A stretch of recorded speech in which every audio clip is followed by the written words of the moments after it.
नमस्कार।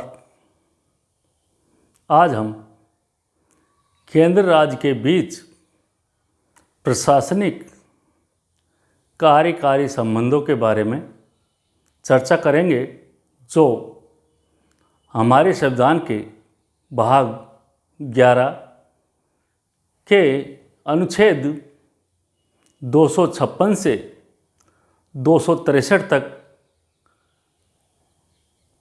यह हमारे केंद्र राज्य संबंध के वीडियो का पार्ट सेकंड है। संघात्मक व्यवस्था में कठिन समस्या संघ व राज्यों के बीच प्रशासनिक संबंधों का समायोजन करना है। यदि हमारे संविधान में विभिन्न अनुच्छेदों के माध्यम से स्पष्ट वितरण नहीं किया गया होता तो आज हमें प्रशासनिक दायित्वों का निर्वहन एक कठिन कार्य होता। इसलिए हमारे संविधान निर्माताओं ने विस्तृत उपबंधों की आवश्यकता महसूस की, ताकि प्रशासनिक क्षेत्र में केंद्र राज्यों के बीच किसी प्रकार का विवाद पैदा न हो। हम हमारे संविधान के परिप्रेक्ष्य में देखें तो संविधान के भाग 11 के द्वितीय अध्याय में केंद्र राज्यों के प्रशासनिक संबंधों का स्पष्ट उल्लेख है। अनुच्छेद 73 में केंद्र की प्रशासनिक शक्ति उन विषयों तक सीमित है जिन पर संसद को कानून निर्माण का अधिकार है। इसी तरह अनुच्छेद 162 के अंतर्गत राज्यों को प्रशासनिक शक्ति का प्रयोग उसी सीमा तक सीमित किया गया है कि जिन पर कानून निर्माण राज्य विधानमंडल कर सकता है। साथ ही समवर्ती सूची के संबंध में प्रशासनिक अधिकार राज्यों को प्रदान किए गए हैं, परंतु राज्यों की प्रशासनिक शक्तियों को संघ की शक्तियों से ही प्राप्त होती है। हम केंद्र व राज्य के प्रशासनिक संबंधों को दो प्रकार से व्याख्या करेंगे, जिसमें इसे समझने में आसानी होगी। पहला,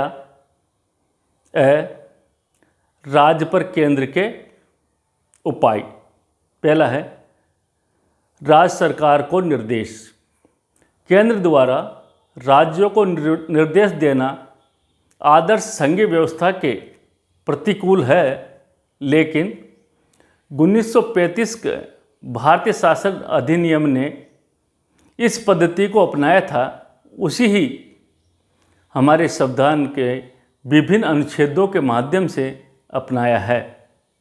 भारतीय संविधान के अनुच्छेद 256 में स्पष्ट किया गया है कि राज्य अपनी कार्यकारी शक्ति का प्रयोग इस प्रकार से करेगा कि संसद द्वारा निर्मित कानूनों की पालना सुनिश्चित हो सके। हाँ, केंद्रीय कार्यपालिका उचित समझे तो इस संबंध में राज्यों को उचित दिशा निर्देशों प्रदान कर सकती है, जो अधिकार केंद्र का है।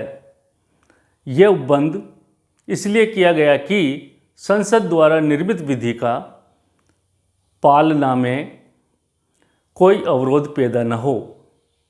यहाँ यह कहना उचित होगा कि अनुच्छेद 365 के अनुसार यदि राज्य केंद्र के निर्देशों की पालना करने में असमर्थ रहता है, तो ऐसी दशा में राज्य में राष्ट्रपति शासन लगाया जा सकता है।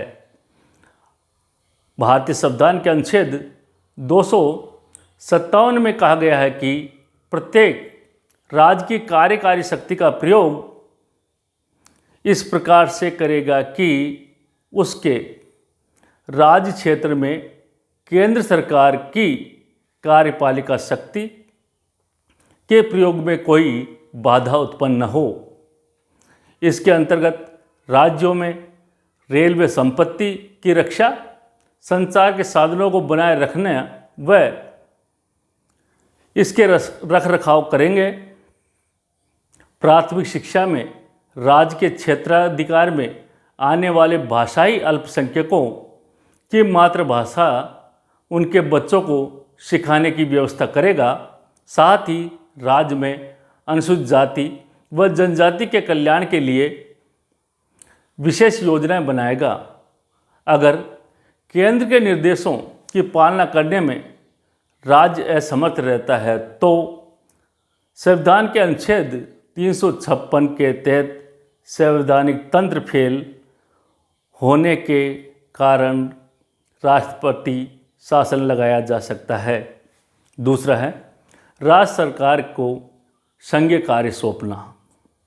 संविधान के अनुच्छेद 258 में उल्लेख है कि केंद्र सरकार किसी राज्य सरकार की सहमति से उस सरकार या उसके अधिकारियों को ऐसे कार्य व शक्तियाँ सौंप सकती है जो वो उचित समझे, चाहे वो कार्य राज्य विधानमंडल की शक्तियों से अलग ही क्यों नहीं हो।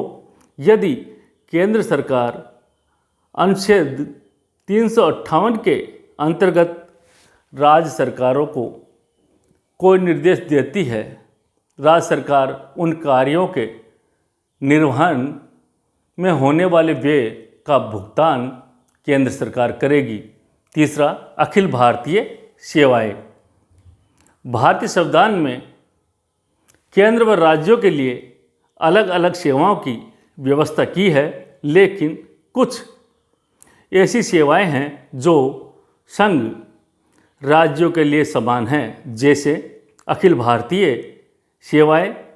राज्यसभा संविधान के अनुच्छेद 312 के तहत राज्यसभा में उपस्थित सदस्यों या मतदान में भाग लेने वाले सदस्यों के 2/3 बहुमत से नई अखिल भारतीय सेवा का सृजन कर सकती है, परंतु इन सेवाओं के अधिकारी राज्यों में कार्य करते हैं, तो संबंधित राज्य इन पर होने वाले व्यय का स्वयं वहन करते हैं।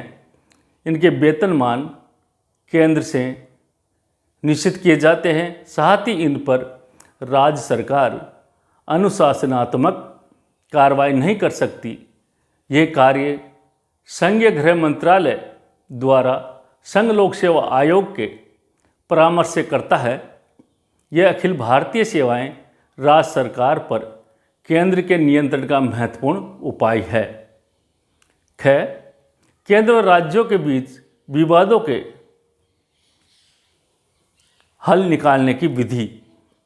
भारतीय संविधान के अनुच्छेद 261 में संघ व प्रत्येक राज्य की सार्वजनिक क्रियाएं, अभिलेखों तथा न्यायिक कार्रवाइयों को समस्त भारतीय क्षेत्र में पूरा विश्वास व मान्यता प्रदान की जाएगी, परंतु इसमें प्राथमिकता निर्धारण करने का अधिकार संसद को प्राप्त है।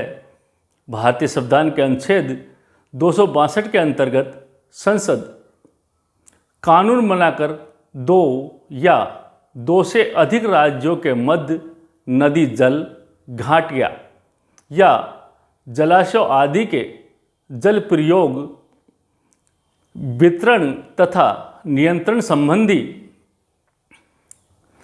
विवादों के निर्णय करने के लिए प्रावधान कर सकती है।